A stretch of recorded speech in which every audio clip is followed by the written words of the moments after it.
네, 안녕하세요. I'm 정진호 PD입니다. 우리 지역 현역 정치인들 한 분 모시고 직접 인터뷰하는 프로그램, 네, 달콤 살벌한 인터뷰 시간입니다. 우리 지역 최고의 언론인 다설 장재환 기자 나오셨습니다. 어서 오십시오.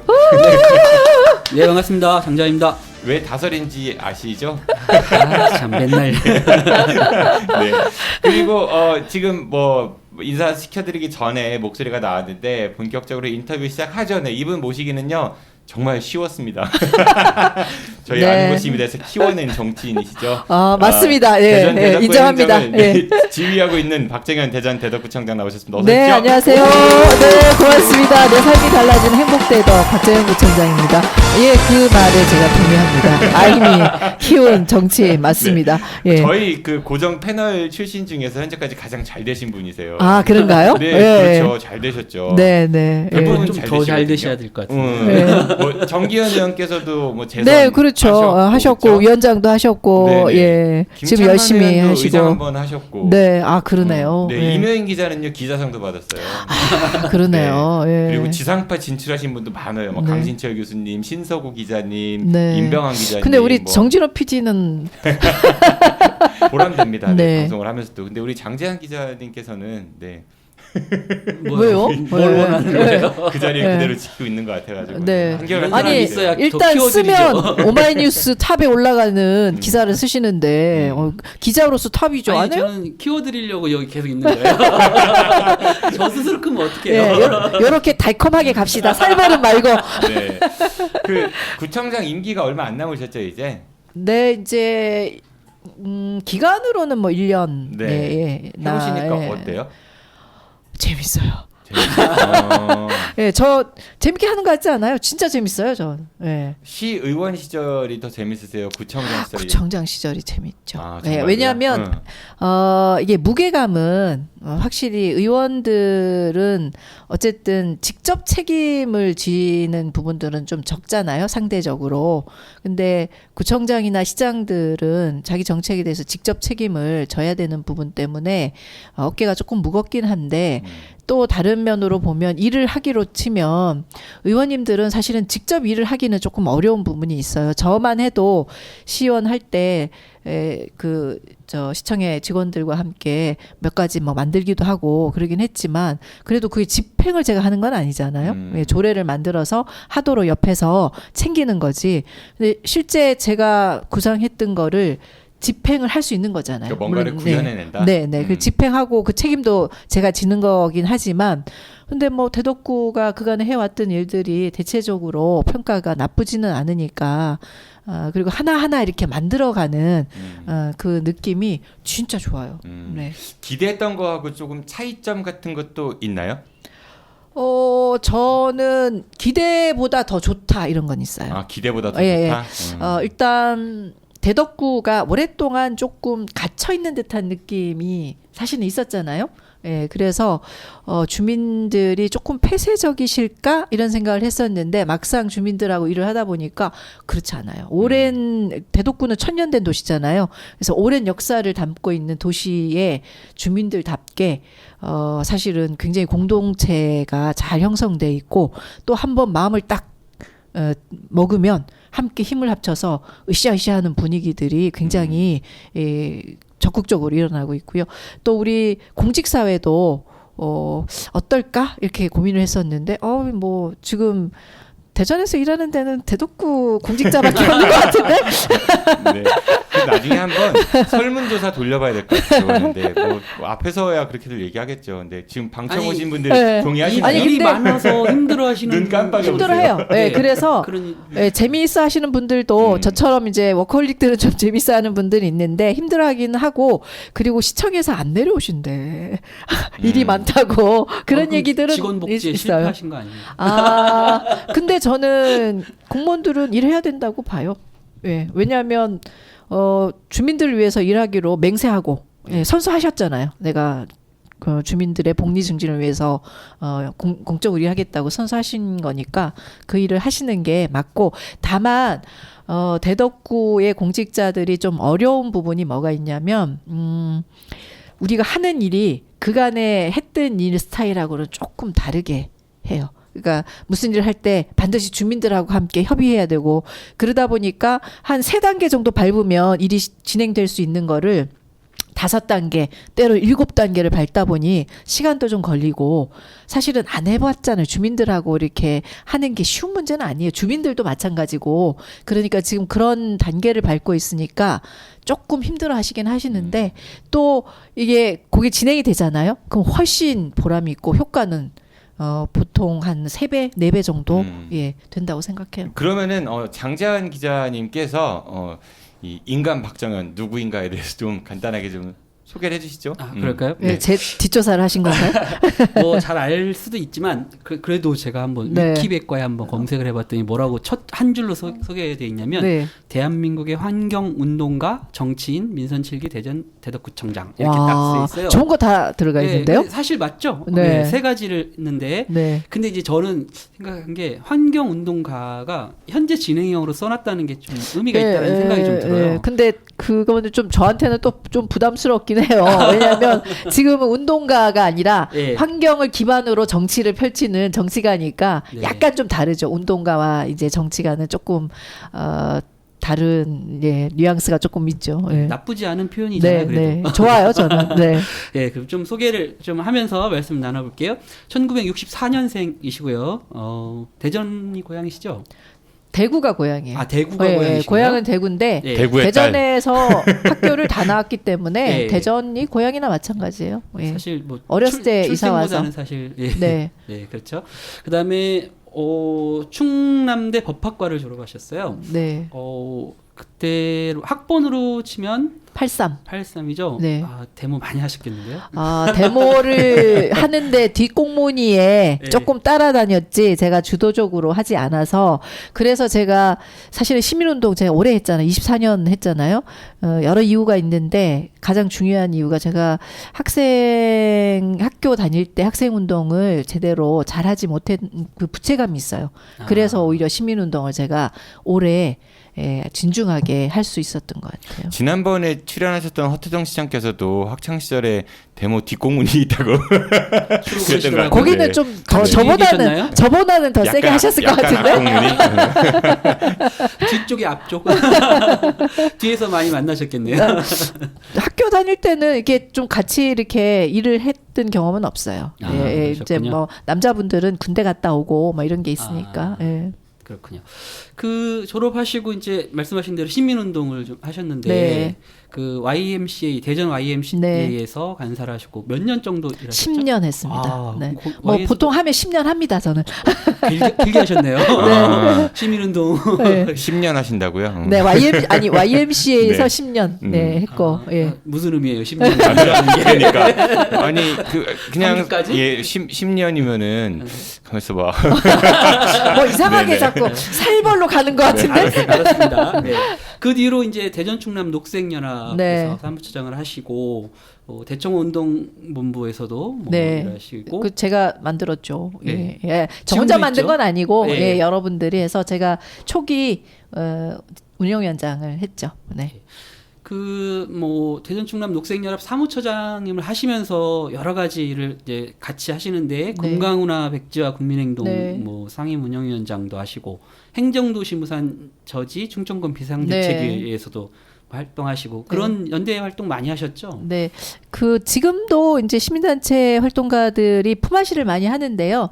그때만 해도 날마다 새로운 의제들이 그렇죠. 막 떠오르고 그게 특정한 단체만 갖고는 또 우리가 힘이 약하잖아요. 예, 그러니까 연대해서 공동 대응하는 활동을 많이 했고 그래서 주요 단체가 핵심적으로 사무국 역할을 하고 그리고 나머지 단체가 함께 협업하는 형태로 일을 많이 했죠. 네, 제가 현장에서 그런 집회나 이런 거 그 취재를 많이 했는데 네. 할 때마다 주로 사회를 많이 보셨었어요. 네, 제가요 학교 다닐 때 제가 이렇게 웅변을 잘하는지는 몰랐고요. 사실은 저는 행정수도 싸움하면서 내가 좀 나름 그래도 연설을 하네 이거를 그때 좀 알았어요. 대중 선동도 좀 잘하시고 카랑카랑한 목소리로 제가 좀 선동합니다. 그래서 이제 정치인의 길로 오시는 것도 많이 도움이 됐을 것 같아요. 예. 정치인들은 어쨌든 운동가하고 정치인이 같은 게 네. 말로 사람을 설득하잖아요. 예. 운동가들이 뭐가 있어요? 물적 자본이 있는 것도 아니고 결국은 글과 말이에요. 글이라는 건 주로 성명서. 이거 하지 마십시오. 아니면 이거 해야 됩니다라는 성명이고, 그리고 주로 이제 말을 통해서 인터뷰나 아니면 집회를 통해서 말로 전달하는 거기 때문에, 그래서 그때 많이 훈련이 돼 있었던 것이 정치 영역으로 오면서 사실 좀 많이 발현되고, 그리고 더 조금 정치 활동하는데 도움이 더 되는 것 같아요. 예. 이런 꿈을 가지고 그때 스스로 훈련하신 거 아니고요? 그렇지는 않고, 저는 사실은 제가 정치를 해보겠다고 생각을 한 거는 2010년도에 그 우연히 민주당 비례대표로 가게 되는 과정에서 그때 본격적으로 고민을 했고, 그 전에는 내가 직접 정치를 하겠다 이렇게 생각한 적은 별로 없고요. 정치의 중요성을 사실은 시민 활동도 다 정치의 영역에 들어가는데 실제 제도로서의 정치의 중요성을 느낀 거는 광우병 싸움하고 4대강 싸움하면서 오히려 굉장히 체감을 했고, 근데 그때도 제가 직접 뭘 하겠다라는 생각은 안 들었고, 좋은 사람들이 정치 영역에 진출해야 된다고 생각을 했고요. 2010년도에 그런저런 계기 때문에 이제 입문을 하게 된 그거를 좀 거죠. 얘기해 주세요. 그러면 우연이라고 하셨고 처음에는 표현을, 두 번째는 그런저런 계기라고 하셨는데 들어가시게 된 우연히 그런 저런 계기가 대해서 2010년도를 이렇게 돌아보시면 그때 사당 연대를 했어요.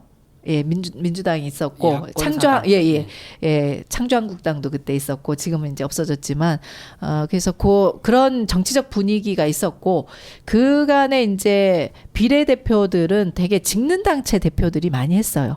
근데 이번에 민주당에서 공식은 아니에요. 왜냐하면 공식적으로는 할 수가 없는 게 민주당 안에서도 내가 비례대표를 해보겠다고 생각하시는 분들이 있기 때문에 비공식적으로 상황이 이러하니 시민사회에서 비례대표를 한번 내보면 어떻겠냐고 비공식적으로 제안이 들어왔고, 그래서 단체 대표들이 다 모이셨어요. 모이셔서 어떻게 할까를 논의를 하셔서, 일단 지금은 제도권으로 한 명은 들어가서 좀 목소리를 대변해야 되는 거 아니냐라고 결정을 하셨고, 그러면 누가 갈 거냐. 비례 1번은 여성이잖아요. 그 과정에서 이제 저도 한번 해보겠습니다. 얘기를 했고, 그래서 논의를 하셨고, 그 논의 끝에 그래 네가 가라 이렇게 해서, 그래서 저는 되게 이제 그 시민사회에 계셨던 분들이 정치권으로 입문하는 과정이 개인을 이렇게 선택해서 가는 경우들이 다수인데, 우리 같은 경우는 개인을 선택하지는 않았어요. 그래서 저는 여전히 시민사회가 제 친정이기도 하고, 그런 멤버십을 갖고 있다고 생각은 합니다. 자연스럽게 이제 제가 소개를 하다가, 그럼 지금 정치권은 시댁이에요? 시가예요? 정치로 이제 입문하신 걸 얘기를 하셨는데, 계속 소개를 드리면, 그렇게 해서 2010년에 제 6대 대전시의회에서 이제 비례대표를 하시고, 4년 후에는 이제 출마를 하셔가지고 그 두 번 재선 의원을 하시고, 그 이후에 이제 대덕구청장님이 이제 당선이 되셨죠. 그리고 최근에 이제 주요한 그 경력을 하나 쌓으셨어요. 더불어민주당 비상대책위원. 굉장히 중요한 거예요? 그럼 그냥 잠깐 하는 거 아니에요? 3주 했어요, 3주. 그렇지만 검색을 해보면 가장 핫하게 뜨는 직책이기 때문에 최근이지만. 근데 저는 많이 배웠습니다. 제가 그거 한번 여쭤볼게요. 아마 기억 못 하실 것 같은데, 그 대덕구청장으로 당선되실 때 혹시 몇 표 받으셨는지 기억하세요? 몇 분의 대덕구 유권자로부터 선택을 받았는지? 기억 못하네. 제가 상대하고 표 차이가 많았던 것만 기억하는데. 5만 네. 263표를 얻으셨어요. 네. 예, 57.8% 네, 득표를 네. 하셨는데 네. 그럼 한번 기억해 두시면은 네, 네. 아, 내가 네, 지난번 써놔야 되겠다. 예, 예. 5만 263표입니다. 57%. 예. 네. 다음에는 한 80%로 당선돼야 되는데. 퍼센테이지보다는 그 5만. 표를 기억하시는 게 왜냐면 제가 네. 의미가 있는 것 같은 게 아, 내가 지난번 선거 때 대덕구 유권자 5만 263분의 유권자한테 네. 선택을 받았구나. 예. 다음번엔 내가 몇 분의 그 뭐 유권자의 선택을 받을까. 네. 그러니까 퍼센테이지는 쉽지만 예. 이렇게 한 분 한 분 숫자를 기억하신다는 예. 거는 좀 의미 있지 않을까 싶어가지고 그렇게 제가 하겠습니다. 네. 예, 고맙습니다. 네. 받으셨네요. 예. 네. 네. 네. 그리고 이어서 좀 이어서 하세요. 맡은 책임감이 있어서 마무리를 지으려고. 네. 그리고 저희가 또 소개할 때 네. 또 그 공직자 재산 등록 관련된 항목을 저희가 여쭤보는데 예. 제가 한번 또 찾아봤죠. 네, 네. 뭐 딱히 언급할 게 별 게 없어요. 아니 재산이. 그래도 뭐 예. 근데 하나 이제 예. 여쭤보고 싶은 건 이제 본인 재산으로는 부동산을 선비마을 예. 아파트 예. 얘기를 하셨고 그다음에 배우자분이 예. 경기도 오산에 예, 저희가 집이 두 채요. 있더라고요. 네, 그래서 그 대덕구청장님께서 네. 부지 배우자가 경기 오산에 있는지 혹시 거기가 투기 나중에 아니고 뭐 개발 예정지 아닌지. 예, 아니고 그 고향입니다. 고향이고 아버님이 유산으로 물려주셨어요. 그리고 아버님 유언 그래서 사실은 지난번에 왜 다주택자 뭐 이런 얘기가 나오고 네. 했을 때 아 저도 계속 마음에 쓰여가지고 남편이랑 얘기를 했는데 그때 아버님이 이제 물려주시면서 뭐라고 유언을 남기셨냐면 고향이시거든요. 네. 그래서 고향에 어쨌든 공간이 하나 있어야지 친척들도 모이고 그러니까 이거 절대로 팔지 마라. 그리고 뭐 나중에 손자한테 물려줬으면 좋겠다 이렇게 유언을 하셨어요. 그러니까 그거를 팔기가 어렵고 당에도 소명을 그렇게 했습니다. 당에 이제 저희가 소명하게 돼 있거든요. 소명을 했고요. 제가 갖고 있는 집은 사실은 하나은행 거나 마찬가지입니다. 제 등록은 제 등기로 돼 있는데요. 아직도 한 채무가 많으시죠. 30년 더 갚아야 돼요. 2억 원 정도 있으신 것 같은데요. 예. 뭐 그것도 어쨌든 자산이죠. 부채도 자산이다. 예, 예. 그리고 이제 제가 대덕구청 홈페이지 들어가 보니까 네. 이렇게 소개를 이렇게 해놓은 게 있어요. 네. 뭐냐면 청년 박정현 첫 일터가 대화동 공부방이었다. 네, 네. 이런 거 하고 오정동에서 신혼살림을 네, 맞습니다. 시작했다. 그리고 첫 아이를 기르던 곳이 읍내동 네. 현대아파트다. 이렇게 그래서 이제 대덕구하고 연관을 많이 네. 이렇게 하셨는데 뭐 그때 이야기 어떻게 해서 대화동에서 이렇게 대화동 그다음에 읍내동 이렇게 살게 되셨는지. 그 얘기를 쓰는 이유부터 말씀드리면 네. 그 선거 2018년도에 선거할 때 저쪽에서 굴러온 돌 굴러온 돌. 예. 그런 논란이 예, 있었죠. 예, 예. 그렇죠. 그때 당시 시의원 때는 서구였었죠. 지역구가. 시의원인데 이제 지역이 탐방용문 갈마였고 제가 이제 선언하고 송천도 선비마을로 이사를 왔고요. 사실 그때 이사 올 때도 집이 안 팔렸어요. 저쪽 집이 안 팔려가지고 그래서 좀 비워놓고 얼른 왔거든요. 1년 전에는 와야 되기 때문에 사람들이 그냥 전세로 오라고 말씀하시는 분이 몇 분 계셨는데 제가 생각해 보니까 그건 아닌 것 같아요. 어차피 대덕구에서 이제 뭘 하더라도 오랫동안 살아야 되고 그리고 주민들이 다 알아요. 왜냐면 부동산을 통해서 다 집을 얻기 때문에 저 사람이 집을 얻어서 왔는지 전세로 왔는지를 알아요. 근데 전세로 오면 안 그래도 여기서 오래 살았던 사람이 아닌데 괜한 오해나 의심을 받을 수 있잖아요. 뭐 저러다가 안 되면 또 가겠지 뭐 이런 그래서 사실 무리를 해서 제가 이중으로 은행 이자를 물면서까지 나중에 팔렸거든요. 그게 그렇게 해서 여기 온 거고요. 그래서 제가 여기와의 인연을 쭉 얘기를 해야 되기 때문에 제 첫 시작은 늘 우연히 그렇게 됐어요. 대덕에서 시작을 했어요. 그러니까 학교 졸업하고 원래는 이제 YMC를 가려고 했던 게 아니라 우리가 졸업하고 나서는 되게 공장으로 가든가 아니면 그냥 일반 시민으로 그냥 직장 생활을 하든가 해야 되는데 저는 뭐 학생운동을 오래 하지는 않았는데 그런 이제 부채감은 있어서 뭘 어떻게 해야 될지 고민을 많이 했고 근데 공장은 저는 못 가겠더라고요. 그래서 대학원에 가서 시장님은 갔다가 네. 바로 나오셨다고요. 네. 대학원에 가서 노동법을 공부해서 노동자들을 지원하는 걸 해야 되겠다 이렇게 생각하고 그때는 이제 대학원에 그런 이제 좀 사회적 의미를 갖고 진학하려고 하는 친구들이 공부도 조금 같이 하고 했어요. 근데 그때 마침 이제 YWC에 있던 저희 선배가 대화동에 공부방 만드는데 제가 법학과를 나왔잖아요. 사실 법에 대해서 아무것도 모르는데 사법고시 볼 생각 안 해보셨어요? 한 번도 본 적이 없어요. 아니, 원래는 생각도... 사실은 변호사가 꿈이라서 들어갔는데 들어가서 이제 그 꿈이 깨진 거죠. 그게 별 의미가 없다 이렇게 생각을 하고. 변호사가 의미가 없다? 전국에 계신 변호사 여러분 대전 대덕구 박정현 청장께서 변호사 의미 없답니다. 저는 이제 뭐 그런 생각이 들어서 그랬던 거고요. 그래서 지역에 이제 법률 자문이나 이런 거를 공부방 만들 때 하면 좋겠다고 해서 그렇게 해서 공부방 만드는 일. 저도 대학원을 뭐 가는데 그런 지역 학교에서만 있었잖아요. 그래서 지역과의 연관성, 현장의 경험 이런 게 있으면 좋겠다는 생각 때문에 갔던 거고.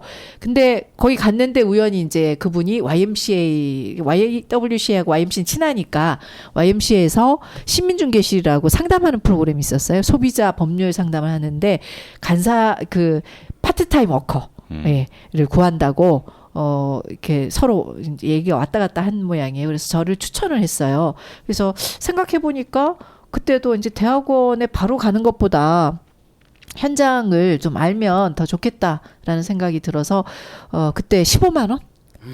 월 15만 원 받고, 일을 했고, 6월 1일 날 이제 첫 출근을 해서, 그 다음 해에 일을 잘했나 봐요. 정식 직원이 돼서 일을 했죠. 15만 원 주는데도 정식 직원을 1년 걸려야 돼요? 6개월 하고 이제 직원 간 거죠. 몰랐겠죠.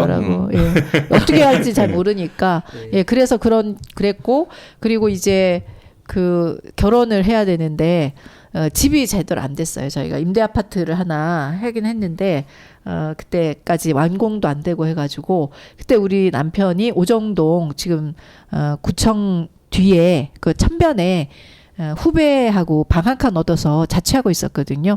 근데 같이 살긴 살아야 되잖아요. 결혼을 했는데 떨어져 살 수는 없으니까 후배를 몰아내고 그냥 몸만 들어갔어요. 그릇 몇 개 하고 해가지고 거기도 몇 개월 살았어요. 집 될 때까지 그렇게 시작을 했고. 후배님은 어디 가서 사는 거예요? 그 후배님은요. 제가 쫓아낸 덕분에 교수가 되셔가지고 서울에서 지금 잘 먹고 잘 사세요. 여기다 은혜를 갚아야지. 근데 제가 그래서 선거 출마하고 나서 그 집이 어떻게 됐나 하고 가봤더니 깃발이 꽂혀 있더라고. 역시 좋은 집이었어. 그래서 못 들어갔어요. 안 그랬으면 주인한테 제가 여기 살았다고 얘기하고 한번 돌아보고 했을 텐데. 왜요? 들어가서 점도 좀 보고 나오시지. 꽂혀 있으니까 못 들어가겠더라고요. 그리고 이제 우리 그 큰애 애기였을 때 가수원에 살다가 여기 읍내동 현대아파트로 이사를 왔거든요. 그때 제가 YMC에 다녔고 우리 친정이 삼성동이었고 YMC가 정동에 있었어요. 그래서 읍내동에서 아침에 출근해서 삼성동에 아이를 떨궈 놓고 출근했다가 이제 저녁에 퇴근할 때 걔를 데리고 이렇게 하는 일자 코스잖아요. 근데 우리 친정이 둔산으로 이사를 가버렸어요. 그러니까 이게 삼각이 되는 거예요. 둔산 쪽으로 가서 아이를 데려다 놓고 또 이쪽 시내 쪽으로 나왔다가 다시 들어갔다가 이쪽으로 와야 되니까 너무 힘들어서 그래서 제가 아이 키우는 엄마들 고충을 더 잘하는 것 같아요. 그래서 할 수 없이 우리 친정 근처 남성공원 근처에 예전에는 거기 다가구 주택들이 굉장히 많았거든요. 거기로 이사를 가게 돼서 실제 대덕에 산 경험은 짧지만 그리고 환경운동 하면서 제가 대덕에서 일 많이 했잖아요. 거기서 산업단지이기도 하고 또 아까 말씀 주신 것처럼 대청호가 있었기 때문에 대청호 살리기 운동본부도 만들어서 함께 일을 했고 그런 인연들이 많다라는 것을 좀 적극적으로 알리기 위해서 그 얘기를 한 거죠. 길게 하셨네요. 이게 장재환 기자님께서 아마 거울을 보고 있다라고 느끼지 않을까. 만만치 않은 다설이십니다. 만만치 않은 다설. 네. 소개 끝났어요 이제. 네네네. 소개하니까 1시간 가는 거 아니에요 이거? 네, 뭐 소개 무슨 소개라니까 자연스럽게 그러면 뭐 소개한 구정 얘기 같은 얘기를 좀 해보면 좋을 것 같은데요. 제가 먼저 한번 질문 하나만 던져볼게요. 네. 그 최근에 그 대덕구에서 어린이 용돈 수당을 준다고 네. 해가지고 또 저기 다른 당에서 선심행정하고 있다. 네. 뭐 예산도 없는데 그런 거 포퓰리즘. 한다는, 네, 논란이 좀 낮은 있었는데요. 지방 아니 선심행정 해야 되는 거 아니에요? 선한 마음을 갖고 행정을 해야 하는 게 선심행정 아닌가? 뭐 그런 행정해야 그런 되는 거 논란이 아닌가? 있었는데 좀 그게 어떤 제도고 어떤 네. 걸 하는 거고 또 그런 논란에 대해서 그런 비판에 대해서 어떻게 생각하시는지 좀 말씀해 주시죠. 그 저희가 작년에 코로나 겪으면서 경제 살리기 종합대책을 열심히 추진했잖아요. 그래서 한 것도 있고 못한 것도 있고 했는데 그거를 경험하면서 그냥 이렇게 어떤 어려움이 있을 때 잠깐 정책을 하는 것보다는 이게 코로나를 겪으면서 지역 경제, 튼튼한 골목 경제가 얼마나 중요한가를 저희가 새삼스럽게 확인을 했고 저희는 이제 지역 화폐를 하면서 또 그거를 더 느꼈기 때문에 그래서 올해는 좀 튼튼하게 지역 경제를 만드는 일을 하자. 그래서 저희가 대덕형 경제 모델을 지난 3월 달에 발표를 했고요. 그 경제 모델 중에 한 부분으로 들어가 있고요. 모두가 이뤄온 대덕경제 119라는 틀을 발표를 했고요. 그 중에 이제 여러 개가 있는데, 사실은 저는 한 정책이 그 정책을 수행하면서 그 정책의 목적만 수행되는 게 아니라 여러 가지 연관된 정책을 함께 수행을 하는 게 가장 좋은 정책이라고 생각을 하거든요. 그래서 저희 경제 모델도 다 복지하고도 연관이 돼 있고 교육하고도 연관이 돼 있고 문화하고도 연관이 돼 있고 여행하고도 다 연관이 돼 있어요. 그런 측면에서 이 어린이 용돈 수당을 저희가 만들었고요. 어떤 취지냐 하면 대덕구는 인구가 가장 많이 빠지는 구고 그래서 제가 들어와서 대덕의 아이는 대덕이 키운다는 슬로건 하에 아이들에게 지원을 해서 아이 키우기 좋은 도시가 되면 덜 나가지 않을까라는 생각 때문에 여러 가지를 하는데 실제 아이들에게 직접 지원을 하는 거는 많지 않아요. 그래서 아예 조금 통 크게 직접 지원을 하자. 라는 게 하나 있었고 그러면 아이들이 대덕에 사는 자부심도 가지고 그리고 용돈을 이제 지방정부가 좀 보태주는 거니까 어려운 가정 경제에도 보탬이 된다라는 거고요. 이제 두 번째가 우리 아이들은 일종의 시민권이 있다고 저는 생각해요. 어린 시민이죠. 그냥 어려서 어른들 말을 듣는 게 아니라 저는 예비 시민보다도 어린 시민이라고 생각해요. 시민. 뭐 다 시민 아닌가요? 태어나면? 시민이죠. 네. 근데 시민이지만 이제 어리기 때문에 못하는 부분들이 있고 그 중에 가장 큰 게 이제 경제에 관련해서 사실은 어렸을 때부터 그 교육을 제대로 받아야지 되고 그런 권리를 정확하게 알아야 된다고 생각을 하거든요. 그래서 시민권 중에 경제 시민권을 우리가 좀 확보를 하자. 용돈을 통해서 직접 그 용돈을 써봄으로 해서 주체적인 경제인으로 성장할 수 있도록 하자라는 게 두 번째고 세 번째가 그럼 왜 4학년부터냐? 저희가 그 반대보다는 이제 여러 의견 누구한테 얼마씩 주는 겁니까? 의견 중에 왜 초등학교 4학년부터 6학년한테 4학년, 주냐? 6학년? 중학생이나 고등학생이 더 필요한 거 아니냐 이런 의견들도 얼마씩 주는데요? 있어요. 월 2만 원. 월 2만 원씩. 네. 4학년에서 6학년 네. 아이들한테 월 2만 원씩. 원을 그러면 몇 명 정도가 한 4,300명 정도 됩니다. 4,300명. 예산은 한 어느 정도? 4,300명에게 1년 동안 하면 10억 정도의 예산이 10억 정도. 들어갑니다. 10억 정도의 용돈을 준다. 네. 이걸 가지고 네. 지금 한쪽에서는 이제 이게 포퓰리즘이다 이렇게 얘기를 그래서 하는 거군요. 경제 시민권이라는 측면도 있고 왜 4학년을 저희가 선택했냐면 네. 4학년 사회 과목이 경제 교육을 해요. 그러면 사실은 그때부터, 저희가 아이들에게 그냥 용돈만 줄 게 아니라 경제 교육도 시키려고 하거든요. 그러면 교과서하고 연동되는 게 가장 교육 효과도 있는 거고 또 학교도 그게 필요한 거잖아요. 그렇게 해서 연동되는 거고 또 하나는 4학년이 되면 1, 2, 3학년하고는 또 다른 교과서도 굉장히 질적 전환을 하고 그리고 4학년부터가 저는 청소년기로 들어가는 진입로라고 저는 생각해요. 그러면 그때 시민교육, 경제교육을 제대로 시키는 것이 맞는 교육이라고 저는 생각을 하고 그리고 이제 그 돈은 대덕 이로움에 넣어서 줄 거거든요.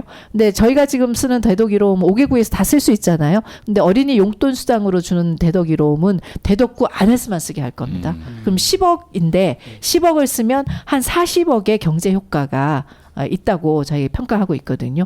그러면 우리 아이들에게 자부심도 키워주고 아이들을 시민으로서의 교육도 시키고 그리고 경제 교육도 시키니까 일찍부터 경제에 대해서 좀 잘 이해하는 그런 성인으로 성장시킬 수 있고 그리고 네 번째로 대덕 이로움을 통해서 주니까 우리 지역 경제에도 도움이 되는 일석사조의 효과가 있다고 생각을 해요. 이게 그러면은 다 쓸 수 있는 거예요, 아이들이? 그래서 지금 사실은 이게 아이들의 의견을 받아야 되는데 어른들이 이게 된다 안 된다 이렇게 얘기하는 것도 좀 문제잖아요. 그래서 저희가 카드 디자인도 4학년부터 6학년 아이들에게 공모를 받을 거예요.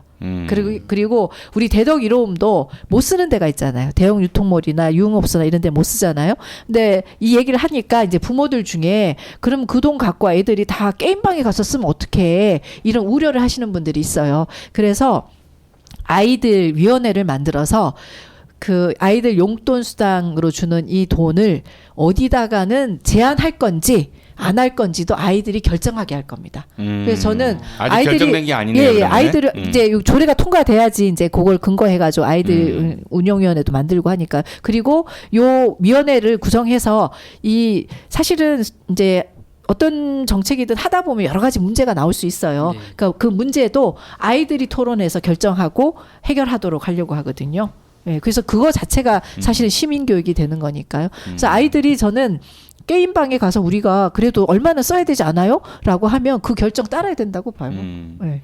알겠습니다. 네. 부모님 걱정하시겠는데요. 그런 지적에 대해서는 어떻게 얘기하실 거예요? 아까 말씀드렸지만 제가 재정 자립도가 굉장히 대덕구가 낮은 편인데 네. 뭐 그렇게까지 쓸 돈이 있느냐 뭐 이런 뭐 김재동 씨 특강 때도 비슷한 얘기로 네. 좀 논란이 있었었죠. 재정 자립도가 그 대덕구가 낮은 거는 대덕구의 인구가 제일 적기 때문에 재정 규모가 제일 적어요. 대덕구가 재정 규모가 적은 거는 인구가 제일 적기 때문에 규모가 적은 거고요. 재정 자립도가 낮은 거는 대덕구 잘못이 아니에요. 지금 세수 구조가 이렇게 돼 있기 때문에 그렇고 재정 자립도도 그렇고 재정 자주도도 그렇고 5개구 중에 딱 가운데입니다. 저희가 꼴찌가 아니고요. 그리고 지금 이렇게 쓰면 10억이 쓰여진다고 얘기했잖아요. 네. 근데 그렇게 되면 전체 본 예산의 0.2%예요. 근데 0.2%밖에 안 되기 때문에 이거 쓰겠다는 얘기가 아니에요. 돈은 단돈 1원이 됐더라도 이건 시민 세금으로 쓰기 때문에 제대로 쓰여져야 된다고 보고요. 근데 저희가 지금 쓰려고 하는 거는 기존에 편성돼 있는 그런 게 아니고 저희가 작년에도 우리 경상경비를 아꼈어요. 네. 가능하면 뭐 덜 쓰고 이렇게 해서 한 17억 정도를 아꼈어요. 올해도 한 18억 정도 아낄 거거든요.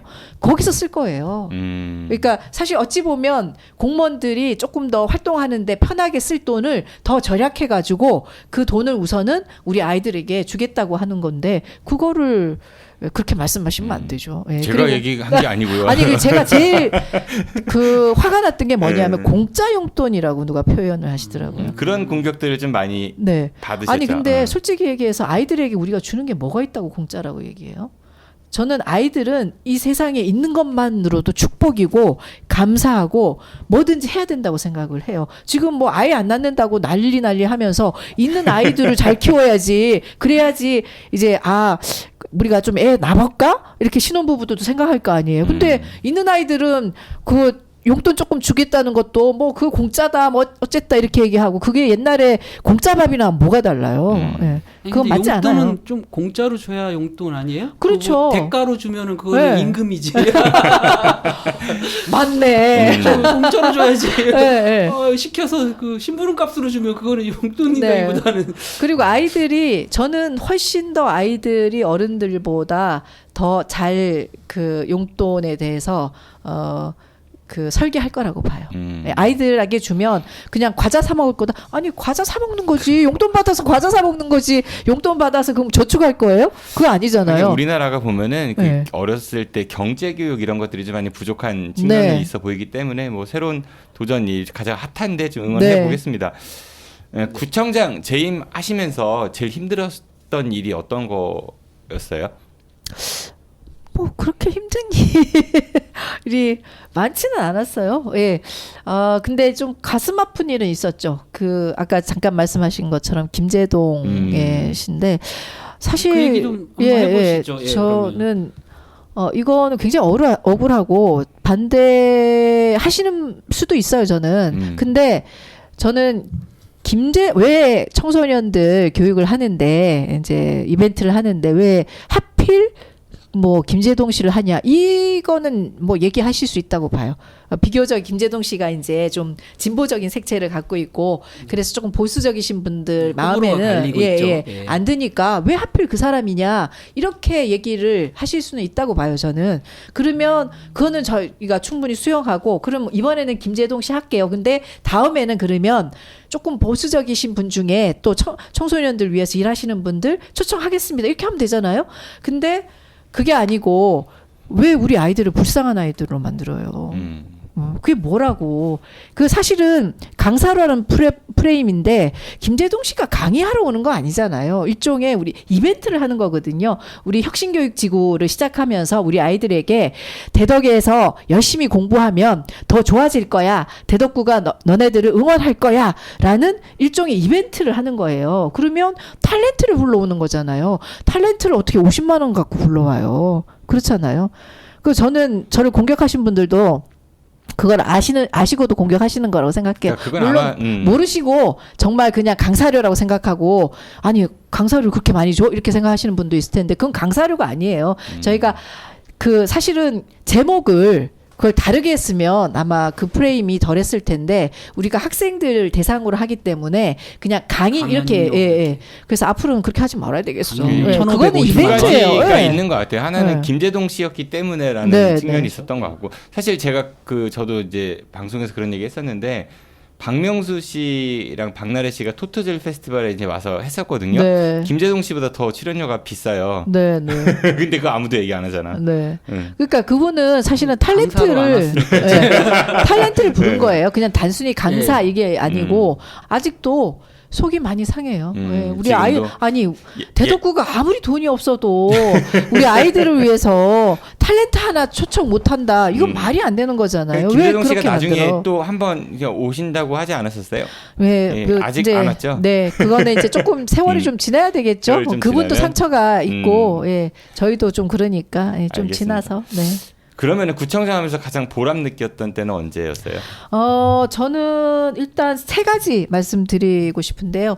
제가 와서 묶인 숙제, 오래된 숙제를 풀었어요. 연축. 10년 이상 제대로 진행이 안 됐는데 작년에 이제 그린벨트 해제하고 더군다나 거기에 선물을 다 하나 얹어서 혁신도시. 혁신도시는 사실은 시장님이나 이제 정부에서 더 열심히 한 거는 사실이긴 하지만 그래도 뭐 혜택은 우리가 받으니까 그래서 그런 숙제들 그리고 이제 저희 그 석봉동에 문화부지에 그 뭐 문화 공간을 만드는 숙제가 있었는데 그거 이제 하반기에 맹꽁이께서 나타나셔가지고 그분들을 이제 이사를 시키고 공사를 해야 돼서 조금 늦어졌어요. 그래서 내년 초에는 들어갈 수 있는 그런 오래된 숙제들을 푸는 게 있고요. 두 번째로 기반을 저는 만들었다고 봐요. 그러니까 어떤 기반이요? 기반. 왜 그러세요? 네, 기반. 그러니까 지역이 좀 튼튼해지는 기반을 만드는 건데 지역이 튼튼해지는 거는 두 가지라고 생각하거든요. 하나는 공동체를 강화시켜 놓는 거고 하나는 지역 경제를 강화시켜 놓는 거라고 생각하는데 지역 경제는 이제 대덕 1호음을 통해서 뭔가 다양한 이벤트를 저희가 하고 있잖아요. 그래서 사실 그래서 제가 대덕이론 만들면서 기반을 만드는 게 정말 중요하구나 이렇게 생각을 하게 됐어요. 그래서 경제적 기반은 어쨌든 이롬을 통해서 초기 진입은 일단 했다. 기반을 만들었다고는 얘기 못해요. 이제 진입을 하고 있다. 그리고 두 번째 우리 주민자치에 전동 다 깔았잖아요. 깔았다고 얘기하면 안 되나? 전동 다 전동 다 만들었잖아요.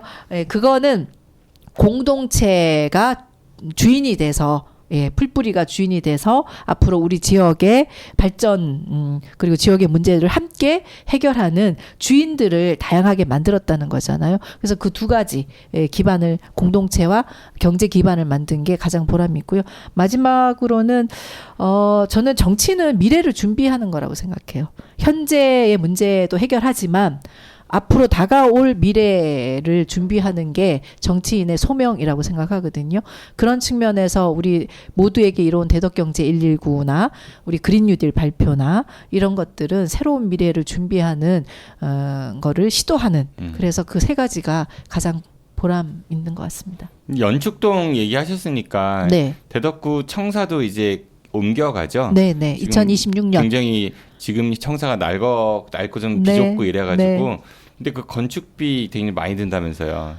원래 원래 저희가 좀 이제 부족하다 이런 얘기 있었는데. 예측하건대 800억에서 900억 초기에 그런 정도 얘기했는데 건축비가 많이 드는 거는 그거 갖고도 좀 공격하시는 분이 있던데 저희가 무슨 호화 건물을 지어서 그런 게 아니고요. 그 건물을 그린 에너지 건물 에너지 1등급 건물로 지으려고 하다 보니까 아무래도 재료나 이런 것들이 조금 더 코스트가 들어가니까 한 1200 정도 들어갈 것 같아요. 1200억 예, 정도 들어갈 것 같고요. 건축비만? 네. 근데 아니 땅값하고 다 해서 땅값하고 다 해서 근데 그래서 저희가 지금 고민하고 있는 게 지금 정부에서 그린 뉴딜 지금 하고 있잖아요. 그리고 환경부에서는 스마트 그린 도시 지금 25개씩 연간 만들어 가고 그래서 그런 예산을 따갖고 오려고 그래요. 네, 저희 돈만으로는 조금 부족하기 때문에 그래서 저희가 이제 환경부에 얼마 전에 이제 그 모 실장하고도 제가 만나서 그 얘기했는데 여기를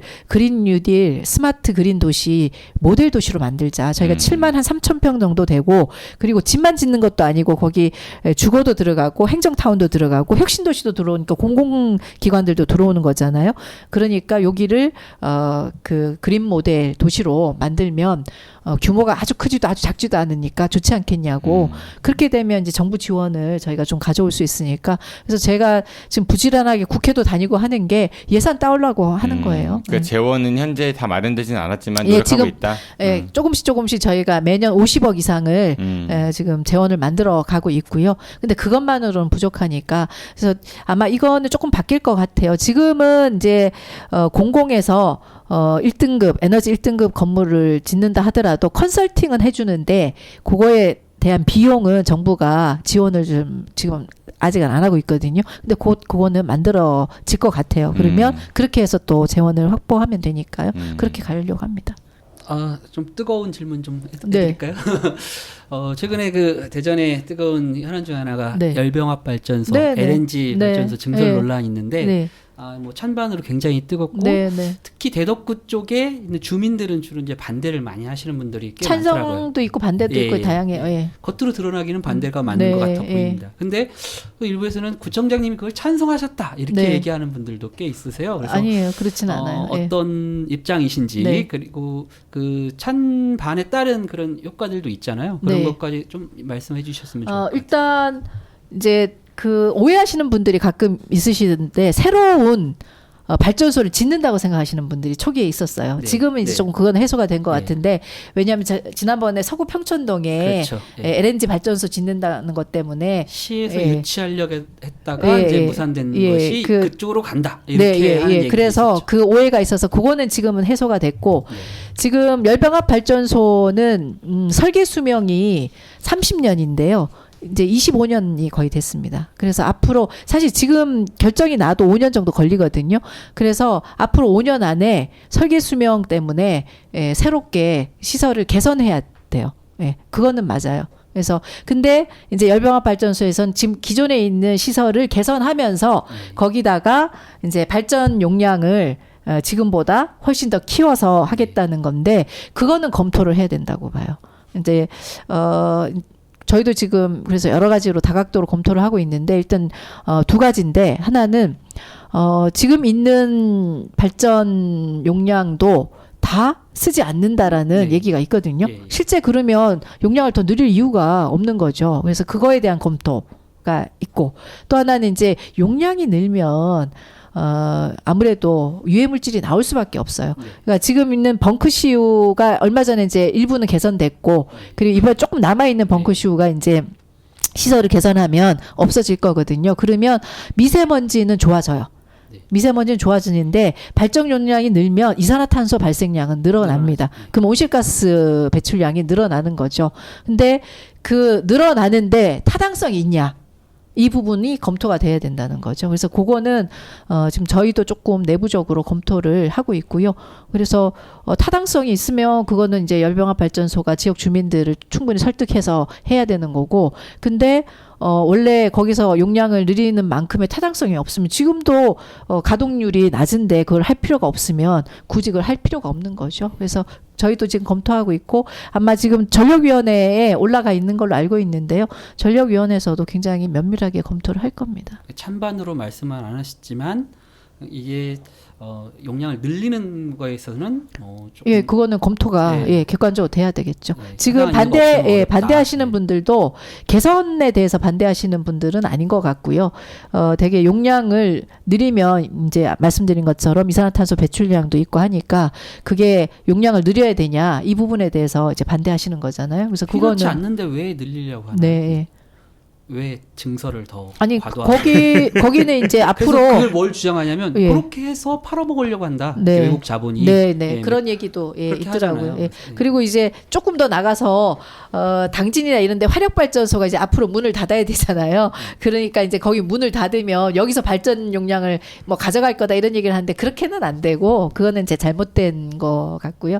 그래서 이제 아까 말씀드린 그 두 가지에다가 플러스해서 이게 이제 국제 자본 시장에 휘둘리는 거 아니냐 요 우려가 있는 것 같습니다. 그래서 저희도 좀 내부적으로 검토하고 전력위원회에서 잘 검토할 거라고 저는 보여집니다. 말씀하신 대로 이렇게 용량이 늘어나면 결국은 뭐 유해 물질이 더 나오는데 네. 그걸로 인해서 우리 대전 시민이 네. 그 피해는 보고 그걸로 인해 혜택은 네. 다른 데가 보게 되는 상황이 네. 되는 거잖아요. 만약 그렇게 된다면 혜택이 다른 데 가지는 않는데요. 자본이 갖는 거죠. 네. 또는 다른 전력을 네. 이걸로 대체한다면 네. 다른 데가 혜택을 네. 보는 거죠. 이제 그런 거에서는 반대할 만하죠. 네, 그래서 충분히 저는 객관적으로 검토해야 된다고 봅니다. 제가 웃는 이유가 아까 시작할 때 그 웬만하면 말꼬리 안 잡고 그냥 하겠다고 했는데 말꼬리를 잡은 건 아니고요. 그게 네. 아니라 네. 이제 장장진 기자님께서 그런 메시지를 강하게 주고 있는 것 같네요. 네. 네, 예, 그 아니 그거는 저도 동의해요. 네. 예. 반대하시는 분들의 시장- 목소리가 충분히 예, 문제 제기할 내용이라고 예, 보여지고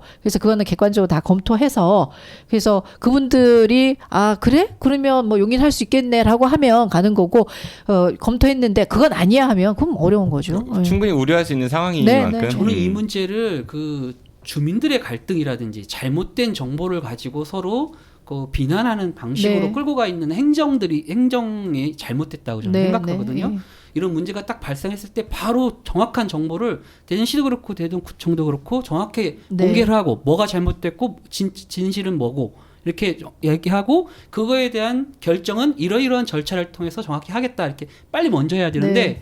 이게 논란이 주민들이 나서서 데모를 하거나 막 이렇게 하는 방식으로 해서 네. 더 커지는 게 굉장히 바람직하지 않다 저는 네. 그렇게 생각하고 조금 뒤늦게 시장님이 세 가지 조건 얘기를 했지만 사실상 그 조건을 만족하기 어렵다면 반대로 읽혔거든요. 네. 그런데 실제로 사람들은 다 찬성하고 있다 대전시가 또 이렇게 또 하고 그렇진 있어요. 않은데 굉장히 소모적인 논쟁을 네, 하고 네. 있다. 저는 그렇게 생각해요. 그래서 네. 대덕구에서도 그런 입장을 명확히 얘기하고 또 설득하고 이렇게 해야 된다고 네. 생각합니다. 또 말았죠? 아니에요. 아니 좀뭘 아니에요. 말하면 뭐라고 아니, 했어. 저희도 그렇게 지난번에 저희 그 구청 앞에서도 한번 예, 집회를 하셨고 네. 제가 그날은 없어가지고 우리 부구청장이 만나서 그런 얘기를 충분히 나눴다고 말씀은 들었고요. 사실은 반성이 되긴 하네요.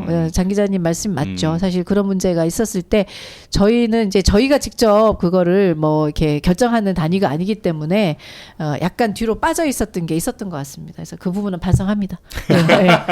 반성하시라고 얘기한 거예요. 반성합니다. 저는 그럼 지금 하나만 할게요. 아, 또, 그러면요. 예, 하세요. 네네. 한번 눈치 줘. 눈치 안 줄게요. 하세요. 네. 울 것 같아. 네. 최근에 대덕문화관광재단 설립을 네. 두고 예. 의회하고도 조금 얘기가 있었고 네. 또 다른 당에서도 그거에 대해서 문제 제기를 네. 했었죠. 그 논란에 대해서 좀 대덕구 입장, 구청장 네. 입장을 한번 얘기해 주시죠. 저도 시의원 할 때 네.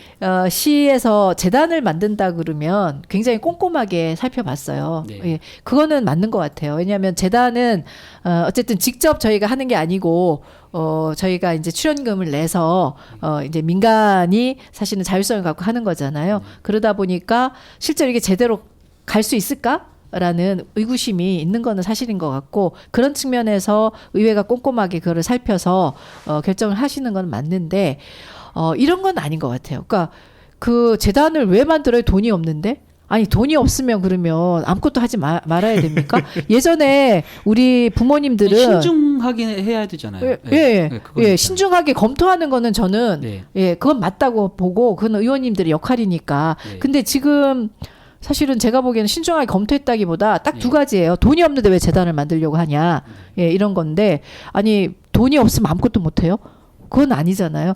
예전에 우리 부모님들이 꼭 필요한 걸 해야죠. 돈이 없더라도 미래에 투자하기 위해서 아이들 대학은 꼭 보냈어요. 빚내서라도. 그러니까 이를테면 이런 거죠. 돈을 벌어서 투자하겠다는 것도 있고 선투자하고 나중에 벌겠다 이런 것도 있는데 저는 두 가지 다 맞다고 생각해요. 어떤 게 먼저다 이런 건 아니라고 봐요. 상황에 따라서는 우선 우리가 투자하고 나중에 돈을 받으면 되는 거예요. 어떤 경우는 돈을 벌어서 투자해야 되는 것도 있고 근데 저는 재단 특히 문화관광재단은 우리가 먼저 투자하면 충분히 더 많은 것들을 우리가 받을 수 있기 때문에 그 말은 안 맞다. 그리고 두 번째가 네 사람 심으려고 그러지.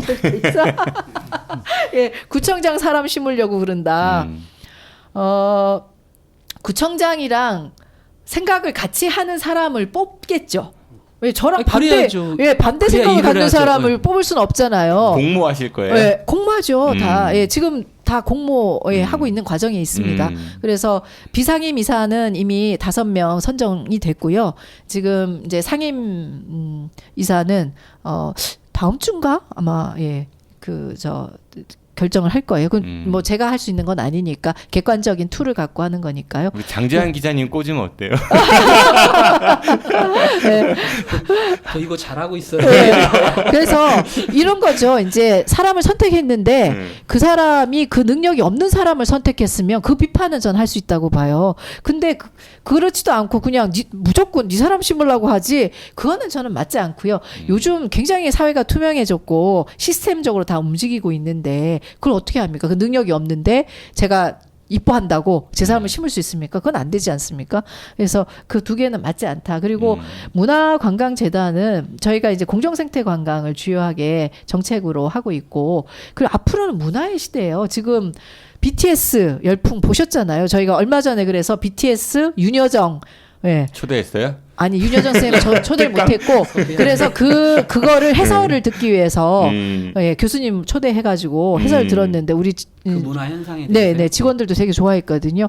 그래서 공무원들은 그냥 문화 현상하고 무관하게 가냐 그거 아니에요. 이제 기본은 문화의 시대로 가는 거기 때문에 그런 문화를 잘 도입해서 지역에 중요한 에너지를 만들고 기본은 우리 지역 주민들이 행복하게 살게 하는 동력을 만드는 거고 두 번째는 그걸 갖고 성장 동력을 만드는 거죠. 일자리도 만들고 하는 거죠. 그러면 그게 이제 우리 공무원 갖고는 어렵죠. 그걸 할 수 있는 민간의 이 자율성을 갖고 할 수 있는 전문가들이 그 일을 해야지 된다고 보여집니다. 그러니까 뭘 하려고 재단을 만드느냐에 대한 설득력에서 아직 전파가 덜 된 거군요. 그렇지 않아요. 안 그런가요? 네. 저만 몰랐나요? 그거를 모르시지는 않아요. 모르시진 않는데. 의원님들이? 모르시진 않는데, 이제 그 두 가지를 갖고 저를 이제 말씀하시는데, 그건 맞지 저는 않습니다. 의원님들뿐만 아니라 다른 일반 사람들이나 시민이나 국민이나 또 뭐 다른 분들도 그 무엇을 하려는 건지를 잘 알면 이게 빚내서라도 할 일이야 이렇게 할 수 있을 텐데 지금 겉으로 보여지는 건 갈등 돈 없는데 왜 해? 돈 없어도 해야지 이렇게 싸우는 걸로 보여지니까 왜 그래 이렇게 되는 것 같아요. 그동안 그 행정의 불신 때문에 그러지 않은가 싶어요. 보여줬던 많은 모습들이 지금 지역 주민들 중에서도 이제 문화 쪽에 관심이 덜하신 분들은 상대적으로 그런데 관심이 있으신 분들은 되게 좋아하세요.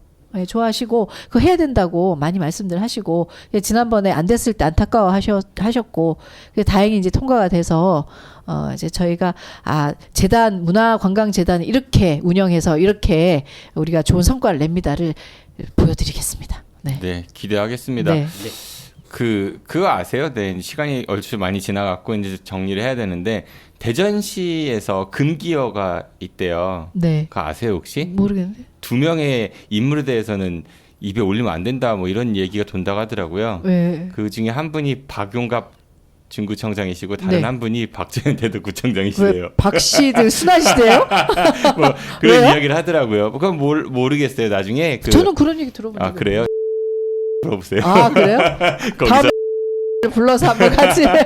네, 아마 그 신경을 많이 써서 그런 게 아닌가, 뭐 이런 추측도 해볼 수 있을 것 같고, 뭐 이롬 갖고도 좀 한번 갈등이 있었었죠. 그 온통 대전하고. 네, 그거는 뭐 저는 선의의 경쟁이니까 좋다고 생각하고요. 그리고 중구에서는 뭐 인사 교류 문제 때문에 좀 그 갈등이 좀 있었었고, 그래서 아마 그런 것도 영향이 있지 않을까 싶은 생각이 드네요. 네. 아니 근데 저희가 그 대전시에다가 또 이런저런 이제 요청도 많이 하고 또 제안도 많이 하기 때문에 좀 피곤했어서 그러신 거 아닐까. 아무튼 그런 얘기가 돈다고 하고요. 네. 정치인이시니까 네. 이제 뭐 정치적 목표 지향점이 있으실 거 아니에요. 네. 예, 우선 가깝게는 당장 내년 지방선거 때는 어떤 계획이세요? 오, 출마해서 당선돼야죠. 어디에 뭘로? 출마하시는데요? 그 저한테 요즘 이제 질문 많이 받으시죠. 예, 시장 출마할 거냐 이렇게 질문을 많이 하시는데 저는 지금 이제 좀 있으면 우리가 이제 당선돼 6월 2018년 6.14였죠. 6월 14일이 이제 다가오는데 사실 지금 민주당이 굉장히 어렵습니다. 네, 지난번 보궐선거 때 정말 세게 몽둥이를 맞았고요. 군주 민수라는 단어를 정말 가슴속에 새기고 그래서 그것 때문에 제가 비대위원 활동도 하고 그랬는데 지금은 저는 원팀 정신을 다시 살려야 된다고 봐요. 그래서 지금 민생이 굉장히 어려운데 누구는 뭐 나간 듯 준비한다더라, 누구는 거명된다더라 이런 거는 사실은 지금 얘기할 이유가 없고 지금 우리가 원팀으로서 지역 주민들의 민생을 어떻게 돌볼 건지 머리 맞대고 현장을 돌면서 일해야 되는 시점이라고 저는 생각해요. 그 내부에서 근데 그런 얘기도 많이 나오니까요. 저는 그렇게 생각합니다. 네, 그래서 어떻게 하실 거예요? 저는 뭐 내년에 대덕구 열심히 재도전을 하신다. 네, 그럼요. 대덕구에서 지금 해야 될 일이 많기 때문에 원팀 저는 대덕구를 또 책임져야 될. 그런데 만약에 대전 시민들이 요구를 해. 내가 등판했으면 좋겠어 이런 요구들이 있다고. 그러니까 그 요구를 제가 어떻게 이해하겠어요? 네? 어떻게 그걸 확인하겠어요? 저는 이제 정치인들은 예전에는 이제 정치하시는 분들이 자기 꿈을 숨겼대요. 왜냐하면 이제 비판받고 그리고 또 이제 경쟁자들한테 일찍부터 이제 제압당하고 뭐 이런 것들 때문에 숨겼다고 그러는데 저는 그렇게 정치하면 안 된다고 봐요. 정치를 할 거면 나의 목표가 뭐다, 나의 비전이 뭐다를 시민들에게 밝히고 그걸 위해서 부지런히 자기의 성장을 위해서 노력하고 해야 되는데요. 저는 마지막 선출직 마지막은 시장을 하고 싶습니다. 그건 저는 여러 번 그 얘기를 했어요. 그러다 보니까 자꾸 이제 그런 얘기가 들어가는데 근데 그냥 엉격거려 아니면 제가 준비 안 돼 있는데 그렇게 시장을 할 문제는 아닌 것 같고요. 지금 제가 있는 자리에서 열심히 다져서 정말 그 시민들의 선택의 날이 오면 그때 이제 가는 거죠. 차차기에. 저는 우선 그렇게 생각합니다. 네. 확실하시네. 처음 들었습니다. 이렇게 확실하게 대답하시는 분은. 아니 뭐 차차기에 도전하신다고. 원태정 시장께서 지난번에 나오셔가지고 다음번 도전하신다고 하는데 뭐 또 민주당에서 다른 분들 언급도 많이 되고 또 실제로 준비하시는 그 기초 단체장 분도 계신 것 같아요. 보면은 뭐 공공연하게 이야기들을 하니까. 일단 본인은 다음번은 아니시라는 저는 얘기고요. 민생의 현장에서 우리 대덕구 민생의 현장에서 열심히 대덕구 구민들의 행복을 위해서 일하겠습니다. 알겠습니다. 그 최종적 목적지는 대전시장에 도전을 하는 것이다라고 저의 정치적인 목표. 대선 도전 이런 건 없으시고요. 그래서 가끔 제가 주 4일째 근무를 목표로 해가지고 대선에 나가볼까? 이런 저는 주 4일 근무가 굉장히 행복할 것 같아요. 당연히 행복하죠. 그리고 우리가 이제 4차 산업혁명이 되면 사실 기본소득 이런 얘기도 다 그런 거잖아요. 생산력이 커지는데 실제로 일자리 현장에서는 노동력, 실제 사람의 노동력은 줄어드는 건데 그러면 그 생산된 부를 누구에게 사람들에게 해야지 그것도 다시 생산이 되는 거잖아요. 그래서 기본소득 얘기도 나오는 거고 그러면 주 4일 노동 이런 것들을 통해서 삶의 질을 높이게 되는 거고 그런 것도 우리가 아니, 앞으로 주 기획을 해봐야 4일이라면은 되는데 행정기간 4일이라면 3일 동안 어떻게 해요, 주민들은? 아니 그거는 주민들도 다 쉬니까요. 예. 아니 그래도 급한 행정이 필요할 때가 있잖아요. 아니 우리가 이제 예전에 주 5일 근무할 때 뭐 일이 안 될 거라고 생각했는데 지금 다 했잖아요. 그리고 이미 이제 시스템으로 컴퓨터나 이런 사이트를 통해서 충분히 직접적으로 지원을 받을 수 있는 게 많기 때문에 그거는 뭐 걱정이 안 되는 것 같습니다. 알겠습니다. 그 대신 저는 이렇게 했으면 좋겠어요. 주 4일 근무하고 5일째 되는 날은 공동체를 위해서 모두가 다 뭐든 하는 걸로 하고 그다음에 이틀은 가족과 개인에게 투자하는 그렇게 좀 설계를 하면 좋겠다. 이런 생활을 너무 아니 바라면 쉬면은 좀 쉬게 돼. 아니 바라면 얘기할 수 있잖아요. 알겠습니다. 네, 이 정도 하면 될 것 같습니다. 네. 가시기 전에 마지막으로 청취자분들께 한 말씀 하시고 이제 보내드리겠습니다. 네, 아이미 키워진 박정현 대덕구청장입니다. 코로나 겪으면서 우리 주민들, 대전 시민들 굉장히 고생이 많으시고요. 골목 경제 굉장히 힘든 것 같습니다. 굉장히 송구한 마음이 있고요.